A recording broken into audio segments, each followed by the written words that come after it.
जय श्री राम दोस्तों, बालाजी मंत्र शक्ति बंजारी धाम में फिर से आपका एक बार स्वागत है। आज आपके सामने जो मैं वीडियो लेकर आया हूं दोस्तों, वह है राम का नाम लिखने से क्या होता है। कई साधक या कई माताएं रजिस्टर में आपको राम नाम लिखती हुई नजर आ जाएगी दोस्तों। तो आपके मन में भी आता होगा कि ये ऐसा क्यों लिखते हैं, इसके लिखने से क्या फायदा है और इसका क्या कारण है। तो इसी संदर्भ में आज का ये वीडियो लेकर आया हूँ दोस्तों। आप एक एक बात को गंभीरता से सुनिए, तब आपको पूर्ण बातें समझ में आएगी कि राम नाम लिखने से क्या फायदा है और इसके क्या है। क्योंकि बड़े बड़े ग्रंथों में और वेदों आदि में बताया गया है दोस्तों कि उल्टा नाम जपत जग जाना वाल्मीकि वे ब्रह्म समाना। अर्थात वाल्मीकि जी ने भी उल्टा जब राम का नाम बोला था, जैसे राम राम ऐसा बोलने से होता है, लेकिन उन्होंने मरा मरा ऐसा बोलकर भी ब्रह्मा जी के समान उपाधि प्राप्त कर ली थी दोस्तों। तो आप स्वयं ही अनुमान लगा लीजिए दोस्तों कि राम के नाम में कितनी बड़ी शक्ति है। राम नाम एक बहुत बड़ा महामंत्र है दोस्तों, और इसको आप पूर्ण श्रद्धा विश्वास से जपते हो या माला करते हो या लिखते हो दोस्तों, तो यह आपकी बड़ी से बड़ी समस्याओं से आपको निजात दिला सकता है। तो राम नाम कैसे लिखे और इसमें किस किस बातों का ध्यान रखें, इसी संदर्भ में ये वीडियो दोस्तों। तो आप राम नाम लिखने से पहले एक रजिस्टर और जिसमें लाल स्याही हो ऐसा पेन लेके आइए दोस्तों, जिसको लाल का पेन कहते हैं। और कहीं भी हनुमान जी के स्थान पे चले जाइए या फिर राम जी के स्थान पे चले जाइए, या आपके घर में अगर पूजा स्थल आपने अच्छी बना रखी हो दोस्तों, तो वहां पर भी आप वहां से भी इसको चालू कर सकते हो दोस्तों। उसके लिए पहले आपको क्या करना पड़ेगा, एक तो आसन बिछाइए दोस्तों, और दीपक को प्रज्वलित कीजिए। दीपक घी या चमेली के तेल या फिर तिल्ली के तेल का ही होना चाहिए दोस्तों।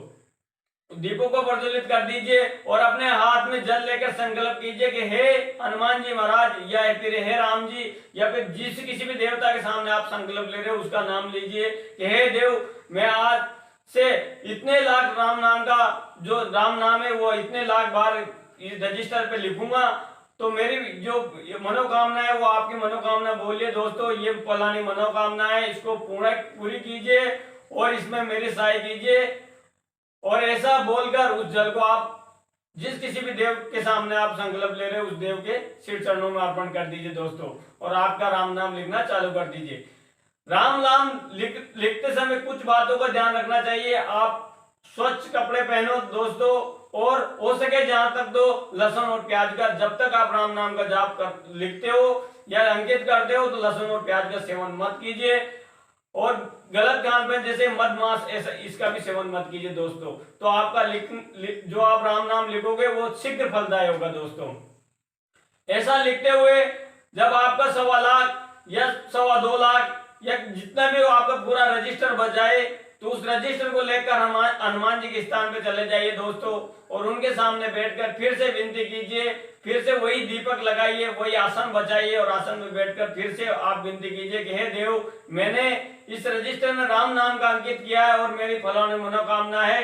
या अगर आपकी पूरी होगी तो बोलिए कि फलानी मनोकामना है जो मेरी पूरी हो गई है। या फिर आपकी फिर भी मनोकामना पूरी नहीं हुई तो हे देव, मैंने यह पूर्ण श्रद्धा विश्वास से श्री राम ऐसा लिखा है और मेरी फलानी मनोकामना है वो अभी तक भी पूरी नहीं हुई, तो हे हनुमान जी महाराज मेरी मनोकामना को पूरी कीजिए। और ऐसा बोलकर उस जल को फिर हनुमान जी के सिर चरणों में छोड़ दीजिए दोस्तों। यकीन मानिए 2, 5, 8 दिन में आपकी मनोकामना पूरी हो जाएगी। लेकिन मनोकामना दोस्तों मतलब बिल्कुल परोपकारी होना चाहिए या शुद्ध होना चाहिए। किसी का अहित हो या किसी का बुरा हो, ऐसी मनोकामना आप मत लीजिए दोस्तों। अगर आप ऐसी मनोकामना हनुमान जी महाराज या किसी भी देव के सामने रखोगे, तो उसका तो अहित होगा या नहीं होगा, लेकिन आपका बहुत बड़ा अहित हो जाएगा दोस्तों। तो आप हो सके जहां तक तो परोपकार के लिए ही जो भी मनोकामना है उसमें या तो आपका भला हो या किसी और का भला हो, भले के लिए ही मनोकामना कीजिए दोस्तों। किसी का अहित हो ऐसी मनोकामना कभी भी मत कीजिए, क्योंकि इसमें आपका अहित हो सकता है, अगले का अहित होगा तब भी आपको दोष लगेगा दोस्तों। तो मैं आपसे हाथ जोड़ के निवेदन करता हूं कि ऐसी कोई मनोकामना मत कीजिए जिससे कि दूसरा का हित हो जाए। जय श्री राम, जय हनुमान।